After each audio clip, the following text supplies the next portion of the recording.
यहाँ पृथ्वी पर हमारे जीवन एक युद्ध का मैदान है।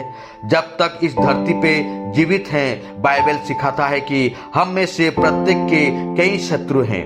मसीह के पास आने वाले बहुत से लोग इस समस्या से गुजरते हैं, लेकिन केवल एक महान आध्यात्मिक संघर्ष की शुरुआत का प्रतीक है। परिवर्तन से पहले शैतान का प्रभाव हमारे जीवन में अधिकार के रूप में था। उसका मन मुताबिक चल रहा था और लड़ाई भी नहीं करनी पड़ती थी। लेकिन जब हमने प्रभु के पक्ष में कदम रखा, संघर्ष एक प्रमुख मुद्दा बन गया। जब परमेश्वर के संतान हो जाने के बाद इस पृथ्वी में तीर्थयात्री और अजनबी बन जाते हैं और हम युद्ध के मैदान में पहुंच जाते हैं और युद्ध करने के लिए परमेश्वर के शत्रु, जो कि हमारे भी शत्रु है, उसके साथ युद्ध करते हैं। जिस प्रकार कुलुसियों के पत्री 1 का 21 पद और एफिसियों के पत्री 6 का 12 पद में लिखा है। ईसाई जीवन वास्तव में एक युद्ध है। इफिसियों 6:12 के अनुसार पाउल कहता है कि हम अंधकार की शक्तियों से लड़ते हैं। यह बात आप सुनने पर कठिन से महसूस लगता है, पर यह आसान है, क्योंकि इस लड़ाई हमारे अंदर रहने वाला परमेश्वर की आत्मा लड़ता है।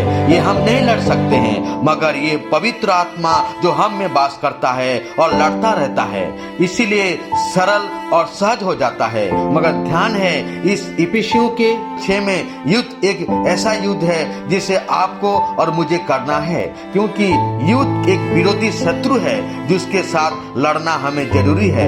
इसमें हार भी है और जीत भी है, मगर हारने वाला शैतान होना है और जीतने वाला हमको होना है। इसीलिए इस शत्रु के विरुद्ध उठ खड़ा होना है।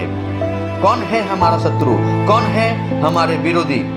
इस संसार में मसीह विश्वासी के 3 कड़वे शत्रु हैं। एक संसार, दूसरा शरीर और तीसरा शैतान। संसार, पवित्र शास्त्र में संसार से प्रेम न रखने को निर्देश देता है। ये 1 यूहन्ना 2:15 के अनुसार यह हमें याद दिलाता है कि संसार का मित्र होना परमेश्वर का शत्रु होना है। याकूब 4:4 के अनुसार दुनिया वो अलग व्यवस्था है जो समाज पर हावी है और परमेश्वर की रचना से विपरीत है। बाइबल में संसार शब्द का प्रयोग कई तरीकों से किया गया है। संसार से रहने वाला अर्थात परमेश्वर के द्वारा निर्मित संसार में पहाड़, समुद्र, पशु पक्षी, प्रकृति, ये भी एक संसार है। इस संसार हमारा कोई खतरा नहीं। आधुनिक संसार हमारे आध्यात्मिक शत्रु नहीं, मगर उस दुनिया के बारे में बात कर रहा है जो हमारे समाज को बिगाड़ देता है, जो परमेश्वर के विरुद्ध है। मगर परमेश्वर दुनिया के लोगों से प्यार करते हैं और परमेश्वर हमें भी प्यार सिखाता है, उदाहरण का पालन करने के लिए प्रोत्साहित करता है। लेकिन एक है दुनिया जिसे हमें प्यार नहीं करना है, जो परमेश्वर के खिलाफ काम करता है, क्योंकि वो दुनिया जीने के लिए सिखाता है, मगर उसी में मृत्यु छिपा रहता है। क्योंकि दुनिया में ताकत, लालच, स्वार्थ, अभिलाषा है। ये दुनिया कस्मत प्रणाली है जिसमें जीवन का एक तरीका शामिल है, जिसमें रोमांचक, रंगीन, लुभावना, मधुर और अद्भुत लगता है। इसीलिए इसमें खुशी खुशी से जिंदगी बिता देते हैं, जिसके द्वारा वास्तविक जीवन के बारे में कोमा की तरह भूल जाते हैं कि मैं कहाँ पर खड़ा हूँ। पवित्र बाइबल 1 यूहन्ना 2:16-17 पद के अनुसार सांसारिकता को 3 भागों में विभाजित करता है। एक दुनियादारी में जिस्म की ख्वाहिश, नजर की ख्वाहिश और जिंदगी का घमंड शामिल है। ये 3 चीज ज्यादा युवा और युवती के जीवन में पाए जाते हैं, जो शारीरिक अभिलाषा और आंखों से पापों को आमंत्रित कर लेते हैं। शारीरिक की वासना किसी भी चीज की लालसा है जो इंद्रियों को संतुष्ट करती है। ये शारीरिक जरूरतों की संतुष्टि है, लेकिन जब शारीरिक अभिलाषा के द्वारा इस प्रकार काम करने पर पशु समान आत्माहीनता बन जाता है, अर्थात यौन संबंध के प्रयोग को नाजायज होने के लिए अनुमति दे देते हैं। ये सब पापपूर्ण और शारीरिक है। कामुकता, भौतिकता, अंधकार, दुनियादारी में नाचना, मौज मस्ती करना, शराब पीना, वेश्या करना, शारीरिक भूख, शारीरिक वासना को पूरा करने की इच्छा रखता है। आंखों की वासना, जब हम देखते हैं, हमारे देखने का स्वभाव तो सही तो रहता है, मगर आंखों के इस प्रकार वासना रहता है जो स्वार्थ इच्छा रहती है, कि मुझे ये जरूरत है, ये पाने के लिए लालसा है, इच्छा है, ये सपना देखने के जैसा है कि किसी दिन ये पाने की उम्मीद करता है और बुराई से बावी लेता है। ये आंखों से बुराई को देखता है, इसके द्वारा शैतान भी काम पूरा हो जाता है। जिंदगी का घमंड अर्थात अहंकार, ये अपनी प्रतिष्ठा बनाने के लिए खुद को आगे बढ़ाने अर्थात ऊंचा रखने का इच्छा रखता है। ये दुनिया को दिखाने के लिए चरित्र है कि हम कौन हैं, किस प्रकार कपड़े पहनते हैं, महंगा महंगा अधिक दाम वाला अधिक पैसा खर्च करते हैं। ये विभिन्न प्रकार की दुनियादारी है अर्थात अपने नाम यानी अपनी प्रतिष्ठा को बढ़ाने के लिए लालसा रखता है। दुनिया हम सभी पर अपना प्रभाव डालती है। ये हमारे व्यक्तित्व और हावी होने और हमारे विचारों को ढालना चाहता है। शरीर एक कपड़ा की तरह इस हड्डी, त्वचा, कोशिका और रक्त को ढकता है, मगर इस शरीर पाप करने के लिए स्वाभाविक प्रवृत्ति के साथ शरीर यानी मांस हमारे मानवीय स्वभाव है जो शरीर आसानी से गलत काम कर लेता है। बाइबल हमें बताता है कि हम ऐसे हृदय के साथ पैदा हुए हैं जो पाप करने के लिए प्रवृत्त है, यानी गलत करने के लिए गलती की ओर झुका रहता है। मगर ये जीवन के भीतर ईसाई जीवन में इस शारीरिक अभिलाषा को दूर फेंकना पड़ता है, क्योंकि पुराना शारीरिक स्वभाव जो है कहा जाता है उसको नया जीवन के द्वारा जो मसीह के स्वीकार करने पर पूरा स्वभाव ऑटोमेटिक हट जाता है, क्योंकि नया स्वभाव पवित्र आत्मा द्वारा नियंत्रित होता है। फिर भी इस मांस शरीर पवित्रता के स्वभाव को ग्रहण करने पर भी शारीरिक अभिलाषा के ऊपर संघर्ष करता है। गलातियों की पत्री 5:17 के अनुसार शरीर आत्मा के विरुद्ध और आत्मा शरीर के विरुद्ध में लालसा करता है। ये एक दूसरे के विपरीत है। कभी कभी स्वार्थ और घमंड के कारण एक दूसरे को ऊंचा और नीचा दिखाते हैं। ये प्रकृति की खराब प्रभाव गतिविधियों में नीचे खींची चली जाती है।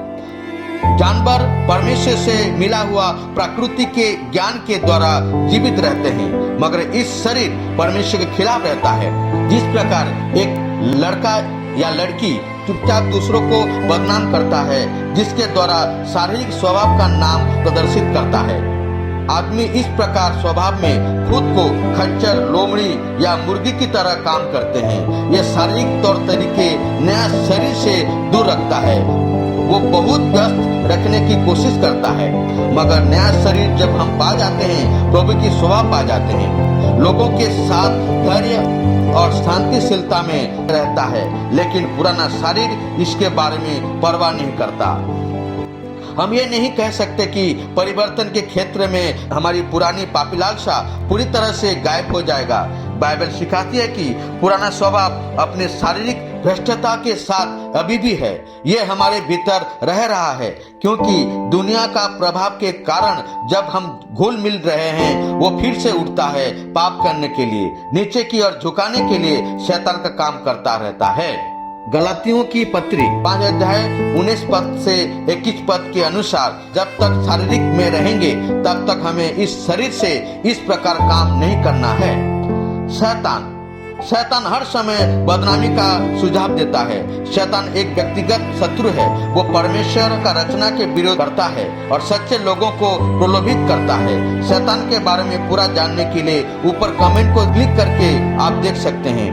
बाइबल मत्ती 13:19, यूहन्ना 8:41, पहला पतरस 5:8 के अनुसार शैतान को दुष्ट, हत्यारा, झूठा और झूठा का पिता शैतान नाश करना चाहता है।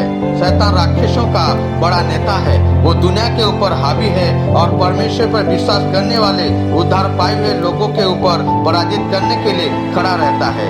बाइबल धोखेबाज, झूठा, हत्यारा, दोष लगाने वाला, प्रलोभन देने वाला, दुष्ट राजकुमार, बहकाने वाला, विरोध करने वाला, मातम बोता है, बाधा डालता है, प्रलोभन करता है, निंदा करता है।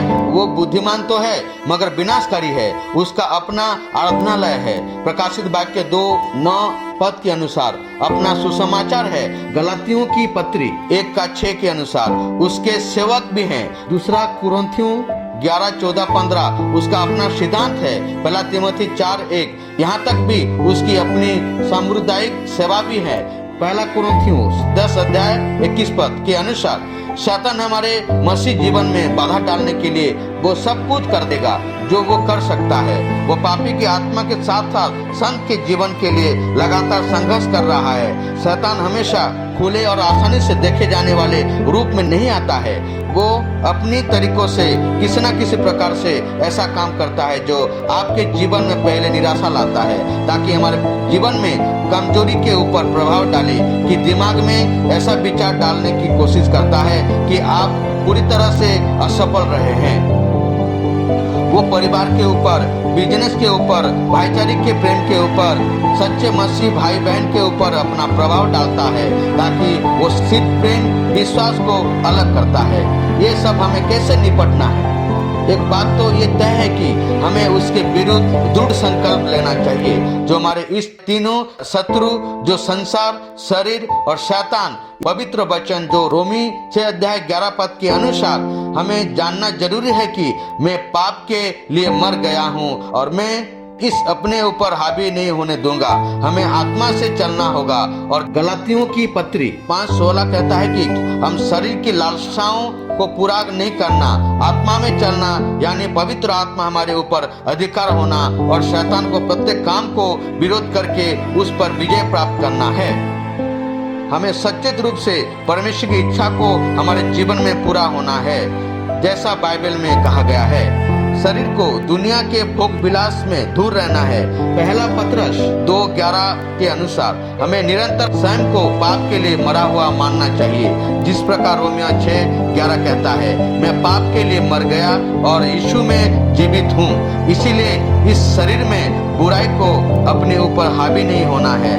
मेरे प्रिय भाई बहनों, इस वीडियो को जो आप देख रहे हैं, सुन रहे हैं, मैं प्रार्थना करता हूं कि इस दुनिया में इतने प्रभु की संतान हैं जो यीशु मसीह को प्रेम करते हैं। प्रभु उनको तीन शत्रु जो शैतान लाता है, उनको आप बचा कर रखिए। उनको इस पवित्र वचन जो पढ़ते हैं और वचन के द्वारा उनको बुराई से दूर रखे। ये यीशु मसीह के नाम से प्रार्थना मांगते हैं, आमीन।